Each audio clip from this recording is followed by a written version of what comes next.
Guys ఈరోజు మనం petrol scooters బెస్టా లేదంటే ఎలక్ట్రిక్ స్కూటర్స్ బెస్ట్ అనే విషయం చూద్దాం. చూడండి, petrol scooter on road price వచ్చేసరికి 1,20,000, electric scooter on road price వచ్చేసరికి 1,80,000. And petrol scooter running cost per kilometre వచ్చేసరికి 2.5 rupees per kilometre. Electric scooter running cost per kilometre వచ్చేసరికి 0.30 per kilometre. అంచనాగా మనం ఈ రెండు బళ్ళు 50,000 కిలోమీటర్స్ తిరిగాయి అనుకుందాం. పెట్రోల్ స్కూటర్ 50,000 కి రన్నింగ్ కాస్ట్ వచ్చేసరికి పెట్రోల్కి ఎంత అవుతుందంటే దగ్గరగా 1,25,000 అనేది అవుతుంది అనమాట. సో ఎలక్ట్రిక్ స్కూటర్కి 50,000 తిరగడానికి కేవలం 15,000 మాత్రం అవుతుంది. టోటల్ పెట్రోల్ స్కూటర్ కాస్ట్ వచ్చేసరికి చూస్తే 1,20,000 ప్లస్ 1,25,000 2,45,000 అవుతుంది. ఎలక్ట్రిక్ స్కూటర్ కాస్ట్ వచ్చేసరికి 1,80,000 ప్లస్ 15,000 1,95,000 అవుతుంది. 50,000 కిలోమీటర్స్ తర్వాత ఎలక్ట్రిక్ స్కూటర్కి బ్యాటరీ రిప్లేస్మెంట్ అనేది చేయాలి. బ్యాటరీ రిప్లేస్మెంట్ కాస్ట్ యావరేజ్గా వచ్చి 75,000. మనకి టోటల్ కాస్ట్ వచ్చి 2,70,000 వరకు అయిపోతుంది. పెట్రోల్ స్కూటర్ మొత్తం 50,000 కిలోమీటర్స్ తిరిగిన మొత్తం కాస్ట్ వచ్చేసరికి 2,45,000.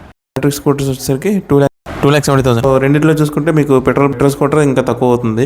సర్వీసింగ్ ఏదైనా సరే పెట్రోల్ స్కూటర్ చీప్ అనమాట. ఇంకా ఎలక్ట్రిక్ స్కూటర్కి ఏదైనా కంప్లైంట్ వచ్చినా అది చేయడానికి చాలా టైం పడుతుంది. So as per my view petrol scooter అనేది చాలా మంచిది. సో ఇలాంటి వీడియోస్ కోసం ఛానల్ ఫాలో చేయండి, వీడియోని లైక్ చేయండి, వీడియోని షేర్ చేసుకోండి, వీడియో ఎలా అనిపించిందో కామెంట్ చేయండి. ఈరోజు ఇంతకే చేద్దాం. బాయ్.